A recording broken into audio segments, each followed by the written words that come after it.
آج کا واقعہ اس روئے زمین پر ہونے والے ان چند واقعات میں سے ایک ہے جس کو سننے کے بعد ایک صرف جان نہیں نکلتی، باقی روح جسم کا ساتھ چھوڑ دیتی ہے۔ یہ واقعہ اپنے وقت میں اتنا پھیلا کہ لوگوں نے اپنی بیٹیوں کی شادی کرنا بند کر دی۔ اس واقعہ نے لوگوں کو بتایا کہ اس دنیا کے شور شرابے اور زندگی موت جیسی چیزوں کے علاوہ بھی ایک دنیا ہے جو بظاہر نظر نہیں آتی، مگر نظر آنے کے بعد انسان کی روح اس کے جسم کا ساتھ چھوڑ جاتی ہے۔ جنات کا انسان کو نظر آنا، ڈرانا یا تنگ کرنا ایک معمولی بات ہے، مگر کچھ ایسا کر دینا جو عقل سوچنے اور سمجھنے سے قاصر ہو جائے، یا انسان زندگی کی بجائے موت کی دعائیں مانگے، یہ بہت کم ہوتا ہے۔ یہ واقعہ ایک شادی شدہ جوڑے کا ہے جو صرف شادی کے دنوں میں دیکھا گیا، مگر اس کے بعد ان کے ساتھ کیا ہوا یہ سن کے ایک مرتبہ آپ کی روح بھی آپ کے جسم کا ساتھ چھوڑ جائے گی، لہٰذا اپنی ہمت کے مطابق سنیں۔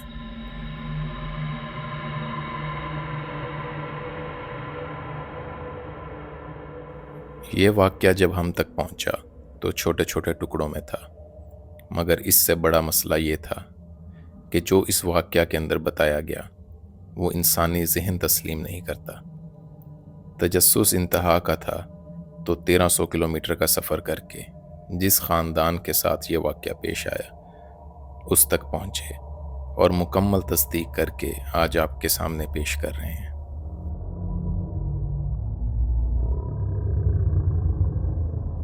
یہ واقعہ ہے سن 1987 کا، ایک بدقسمت گھر کا جو اپنی بڑی بیٹی کے لیے رشتہ دیکھ رہے تھے۔ علاقہ ہے سکھر، اور اس میں بھی ایک چھوٹا سا قصبہ جس کا نام یہاں مخفی رکھا جا رہا ہے۔ یہ علاقہ ان وقتوں میں بھی خود خوف کی علامت تھا۔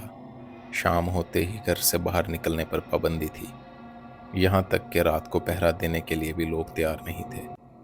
وجہ یہ تھی کہ رات کو آوازیں آیا کرتی تھی جو کبھی ہنسنے کبھی رونے کی ہوتی تھی، کبھی یہ آواز مرد کی ہوتی تھی، کبھی عورت کی، تو کبھی دونوں کی۔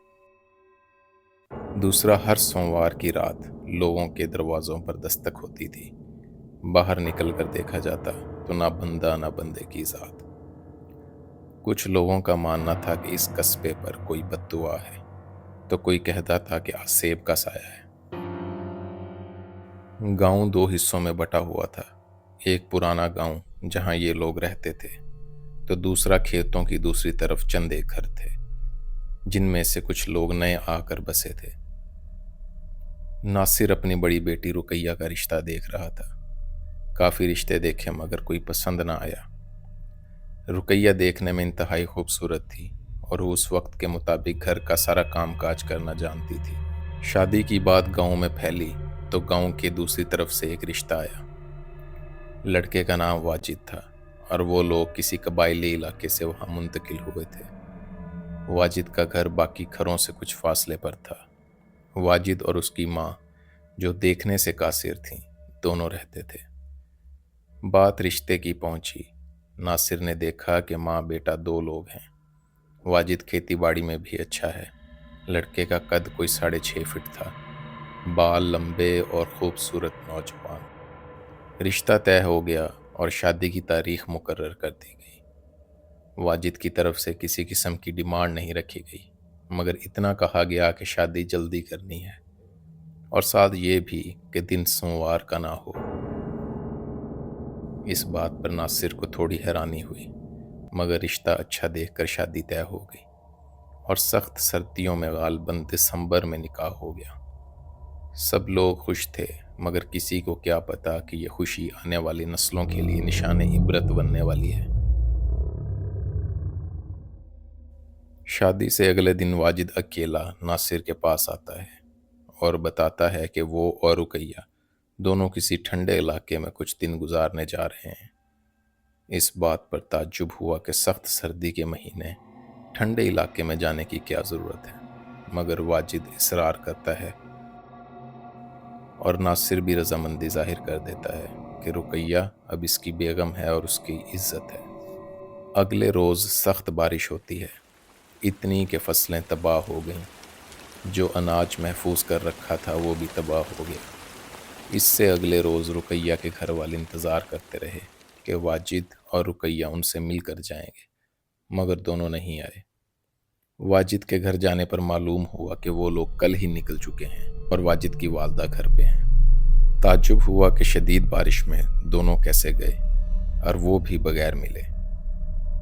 خیر، وقت گزر گیا، دن ہفتوں میں تبدیل ہوئے اور ہفتے ایک مہینے میں، مگر دونوں واپس نہیں آئے۔ اس دوران گاؤں میں عجیب واقعات ہونا شروع ہو گئے۔ گاؤں میں 12 لوگوں کی موت ہوئی۔ 11 لوگوں کی موت کا واقعہ بالکل ایک جیسا تھا۔ رات کو سوئے، صبح دیکھا تو منہ سے خون، آنکھیں الٹی، ہاتھ پاؤں مڑے ہوئے۔ 11 کی 11 موت عورتوں کی ہوئی تھی اور 12ویں موت واجد کی والدہ کی تھی، جو کہ گھر کی چھت پر الٹی لیٹی ہوئی لاش کے طور پہ ملی۔ اس کی آنکھیں باہر نکلی ہوئی اور ہاتھ پاؤں الٹے اور منہ سے خون تھا۔ پورے قصبے میں دہشت پھیل گئی، ہر طرف ویرانی، نحوست، خوف اور موت تھی۔ ہر عورت ڈری ہوئی تھی کہ شاید اگلا نمبر اس کا ہے۔ لوگوں نے مشہور کر دیا کہ گاؤں میں کسی قسم کا عذاب گھس گیا ہے جو عورتوں کو مار رہا ہے۔ واجد اور رقیہ کا کوئی پتہ نہیں کہ وہ کدھر ہیں اور گئے کہاں ہیں۔ واجد کی والدہ کی تدفین کی گئی اور ناصر کے گھر والے اپنے داماد اور بیٹی کے لیے سخت پریشان تھے۔ ناصر نے چند گاؤں والوں کو ساتھ لیا اور رقیہ اور واجد کی تلاش میں نکل پڑے۔ لوگوں سے پوچھتے ہوئے چلتے گئے اور ان جگہوں سے جدھر سے گزرے انہوں نے جانا تھا، ہر طرف تلاش جاری رکھی۔ 1 مہینے کے طویل سفر اور پوچھ گچھ کے بعد موجودہ کشمیر کے کسی علاقے میں پہنچے۔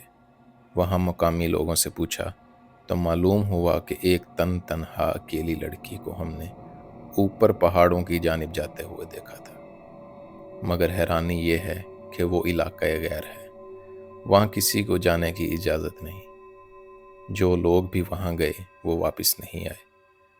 مقامی لوگوں نے بتایا کہ وہ علاقہ عذاب زدہ ہے اور بدروحوں کا مسکن ہے۔ دوسری بات جو لوگوں نے بتائی وہ یہ کہ اس لڑکی نے سرخ جوڑا پہنا تھا، جیسے دلہن شادی کے دن پہنتی ہے۔ ناصر اور اس کے گاؤں والوں نے علاقے کے کچھ لوگوں کو سارا واقعہ بتایا۔ پہلے تو وہ ساتھ جانے کو تیار نہیں ہوئے، مگر پھر ناصر کے روتے ہوئے چہرے کو دیکھ کر وہ لوگ تیار ہو گئے۔ راستہ سنسان جنگلوں سے گھرا ہوا، ہر طرف نحوست اور راستہ ایسا کہ جیسے صدیوں سے کوئی انسان یہاں نہیں آیا۔ انسان تو کیا، کسی جانور کی موجودگی کے بھی کوئی نشان نہیں۔ بڑے بڑے درخت اور بلا وجہ کی خاموشی اور اندھیرا۔ ناصر کی پریشانی اور بڑھتی جا رہی تھی کہ اس راستے پر رقیہ کیا کرنے آئی، اور وہ بھی اکیلی۔ اگر رقیہ اکیلی تھی تو واجد کدھر تھا؟ راستے میں 3 سے 4 مرتبہ انہیں یوں محسوس ہوا کہ کسی نے انہیں آواز لگائی، پھر یوں محسوس ہوتا کہ کوئی پیچھے سے تیزی سے گزر جاتا۔ کبھی گاؤں والے رک جاتے اور منع کر دیتے کہ وہ لوگ ساتھ نہیں جائیں گے، مگر ناصر بار بار ان سے اصرار کرتا کہ ان کی بیٹی اور ان کے داماد کی زندگی کا سوال ہے۔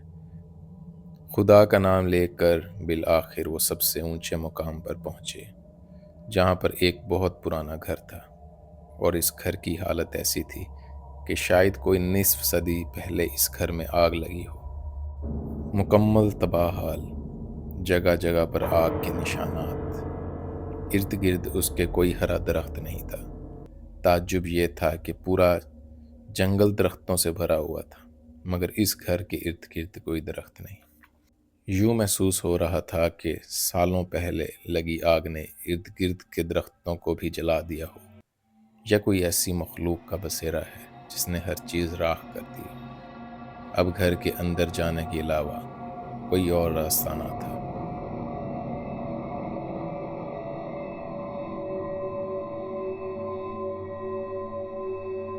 مگر ناصر کے ذہن میں یہ بھی سوچ آ رہی تھی کہ اتنے خوفناک اور دہشت زدہ گھر میں رقیہ کا کیا کام۔ اللہ اللہ کر کے گھر کے اندر داخل ہوئے اور سامنے کا منظر دیکھ کر ناصر وہیں گر گیا۔ رقیہ کی لاش برہنہ حالت میں دیوار کے ساتھ کیلوں کے ساتھ لگی ہوئی ہے۔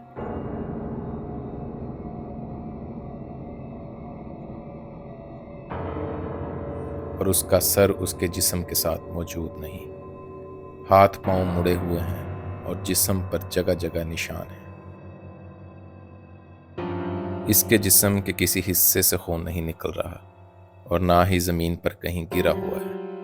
یوں لگتا تھا کہ جسم میں خون کا ایک قطرہ بھی نہیں۔ کمرے میں ایک چارپائی تھی اور چارپائی کے نیچے رقیہ کا ایک بیگ تھا جو اس کے والد نے اسے شادی پر دیا تھا۔ پورے گھر کی تلاش کی، واجد کا کوئی پتہ نہیں چلا اور نہ ہی رقیہ کا سر ملا۔ ناصر کو ہوش آیا، رقیہ کا جسم ڈھانپا اور رقیہ کی لاش کو اپنے کندھوں پر اٹھا لیا۔ مگر جو کچھ رقیہ کے ساتھ ہوا وہ کون بتائے؟ واجد کدھر ہے؟